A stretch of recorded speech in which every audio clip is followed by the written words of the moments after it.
Hey guys, it's here and welcome back to another episode of Minecraft Rust version 2. But as you can see in the title, today is going to be all about Minecraft tips and tricks.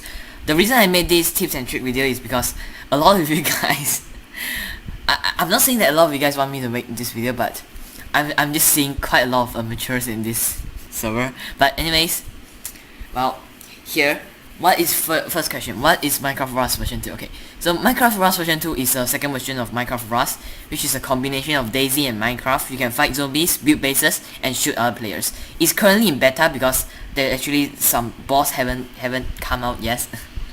There's only one boss currently, so let's get into these tips and tricks.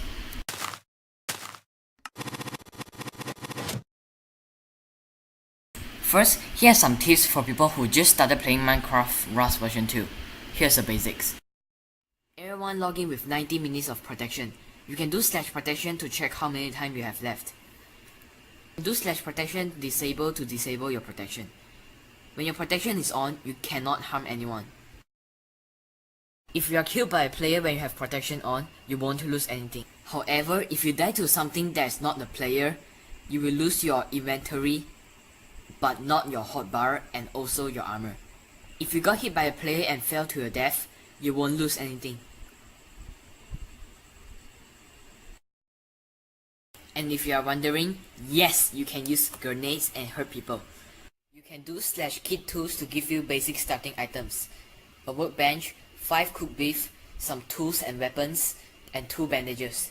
You can do that every 1000 seconds or around 70 minutes. The crafting system is different in Minecraft Rust version 2. You need to use schematics to unlock crafting recipes of certain items. You can get them from the loot chests in loot zones. There are currently 4 types of ranks of items in Rust version 2. Common, uncommon, rare, and also legendary. A piece of armor can have protection, blast protection, projectile protection, and fire protection at the same time. Although legendary items are rarer, sometimes they are worse. When you are hurt, you can left click or right click a bandage to use it. After using it, you will get regeneration 2 for 5 seconds. Be careful though, you will get slowness 2 for 2 seconds when you are applying the bandage. You cannot build near radiation zone, or your blocks will just disappear. And be careful, pros are there. When you enter the radiation zone or loot zone, your radiation will increase by 15 every 3 seconds. You can wear leather armor or anti-radiation armor to slow down the increasing speed of radiation. You can also drink anti-radiation medicine to decrease your radiation by 150. It is very useful in a pinch and you can go negative radiation, which means you can drink a few anti-radiation medicine before entering a radiation zone to save your time. You should sometimes carry a fishing rod with you to escape from enemies. It is very helpful when you are escaping from many zombies and you cannot sprint due to blindness or hunger. Molotov is also one of the best ways to escape from players and also zombies. Impact grenade can be helpful when you're in a showdown. Grenades are not that good because they take a long time to explode. You have to time it properly to damage the enemy. Boom. You can find loot chests in radiation zones. Their location won't change, so you can keep coming back for it. Sometimes you will get good loot out of it, but sometimes not. Be sure to check around before opening it so you won't get targeted. Some chests are bugged and you cannot get anything from them no matter when you come in. Eating raw food will grant you radiation. This is me reaching 400 and above radiation and getting blindness, and also me reaching 500 and above radiation and getting poison. Radiation will slowly wear off when you're out of radiation zone. Let's talk about the dangers in radiation zones. 2 types of zombies spawn in there. Regular zombies take 3 to 4 critical hits or 5 normal hits from a stone axe to kill. Stone axe is the strongest weapon from /kit tools. They drop random loots and they do 2 hearts of damage when you have no armor. The second type of zombies are the puking zombies. I would like to call them pukers. They puke on you if you don't kill them fast enough. If you got puke on, you will get poison 2, slowness 2, and nausea 2. They take 4 to 5 critical hits or 6 normal hits from a stone axe to kill. They also drop random items. Note that you cannot use bandages or med kits when you're slow. There are currently 4 types of armors in Minecraft Rust version 2. First, we have the cloth armor, which is actually leather armor in texture. We have the leather armor, which is actually iron armor in texture. We also have gold armor in texture, which is the anti-radiation armor. Lastly, we have Kevlar armor, which is diamond armor in texture. Cloth armor provide basic protection and give you an advantage when fighting players without armor. Leather armor provide medium to high protection and give you little advantage when looting in radiation zones. Anti-radiation armor provide medium protection and give you many advantages when fighting in radiation zones. Kevlar armor are expensive but provide high protection. Ore mines spawn randomly in the world. There are coal, sulfur, iron and cobblestone in there. Note that you will get 2 sulfur ore, 2 iron ore, 2 coal and 2 cobblestone if you mine them with stone pickaxe, but 4 sulfur ore, 4 iron ore, 2 coal and 3 cobblestone if you mine them with iron pickaxe.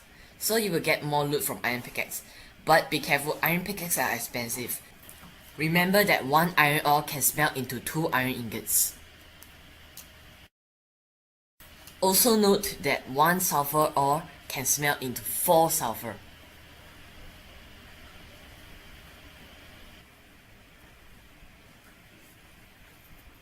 You can actually smelt 11 items with a coal in the furnace. I think this happened because when next thing starts smelting, it's already 1/3 in completion. Let's say someone grief you beside your house or in front of your house. They place a block there. You can do /remover to remove those blocks. Some blocks have block health, anyone can break it.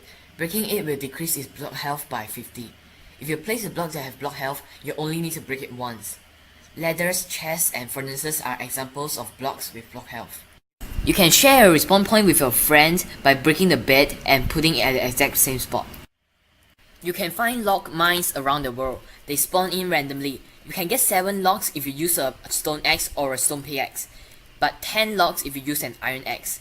One cool thing is that you can get 8 logs if you use an iron pickaxe. Wolves spawn randomly in the world.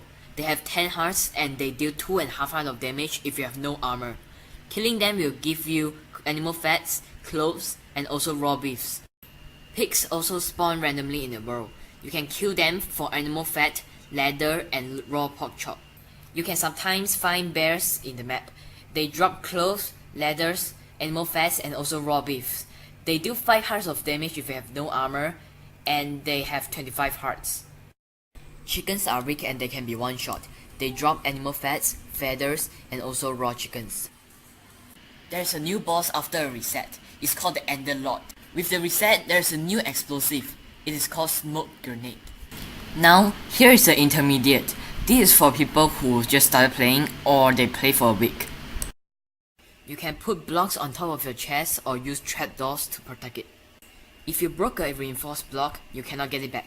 Example, I can get the plank back, but if I reinforce this plank, I cannot get it back. If you break the following blocks, you cannot get it back. Reinforced plank, stone brick, reinforced stone brick, iron plated stone brick, reinforced glass, wooden door, iron door, and faction block. If you go to the coordinates x60, y40, and z-190, you can get free cobblestone there. Be careful, some pros are there to farm down cobblestone. You can use the cobblestones to make blocks. As you can see here, I'm standing on a block that has iron door. The iron door is completely on the block. As long as I'm in this block, I cannot use anything, break anything, or place anything. This also applies for the stairs and the slabs. I cannot use or break the chest. If executed properly, you can trap people inside your house like this. People can teleport in, but he cannot teleport out, as long as you combat tag him. So I've invented this thing called a gift bag. It actually works. I don't know if anyone have this idea, but basically you go to someone's house and put the blocks like this. Put the chest in the middle and put the things you want to give him inside. Seal the chest afterward. Because only the block owner can break the block and use /remover, only you and the block owner, right here is Wolf2109, can access to this chest. Every time the server reboots, the places of log mines and ore mines change. The server is going to reboot. The server rebooted, and as you can see, the log mine here disappeared.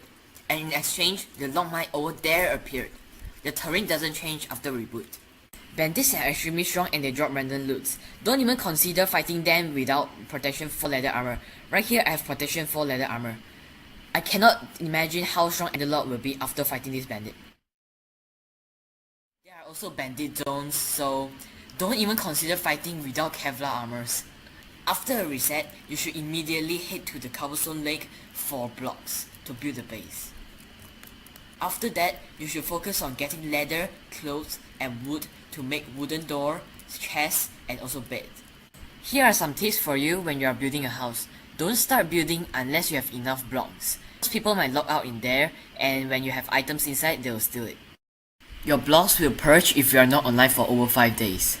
You can repair your tools and armors if you have the required materials.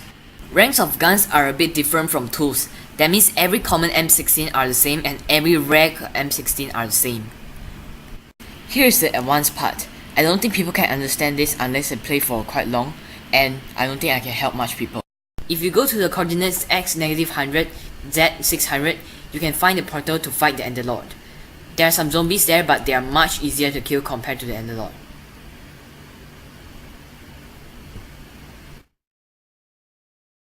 C4s cannot blow down when they are on top of roof, so never try it because you will waste it. Don't be a noob like me.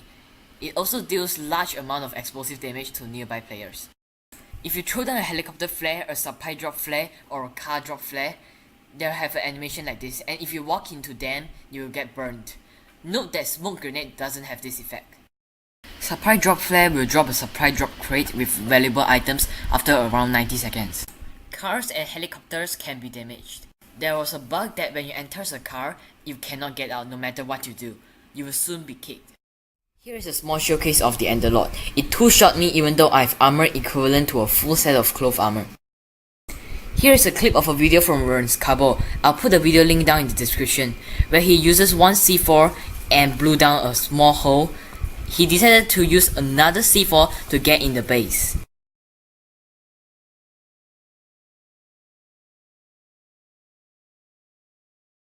I've recreated the same scene. If he had placed a block beside the chest, and then placed a block in front of the block he placed, and placed down a bed, then he can get in since bed sets your respawn point. He then just needs to suicide, and he is in the base, without wasting another C4. Better luck next time. Here is a showcase of a smoke grenade. It can only disturb people but not mobs. If you have your animation turned off, you cannot see the smoke.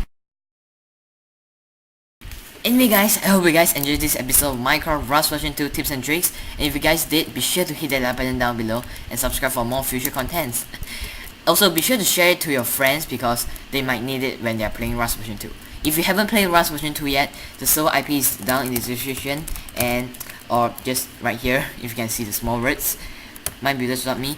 And if you want to check out Renzcabo's raiding, you can go check out in the description below. There's also a link there.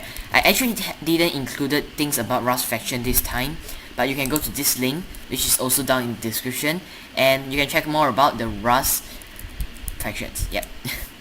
And anyways guys, thanks for watching, and I'll see you guys next time. Hopefully not another Rust tips and tricks. I'll see you guys next time. Take care. Bye.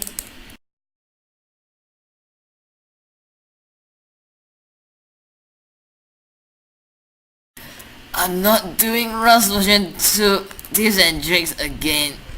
Let me just drink my poison. Let me just die.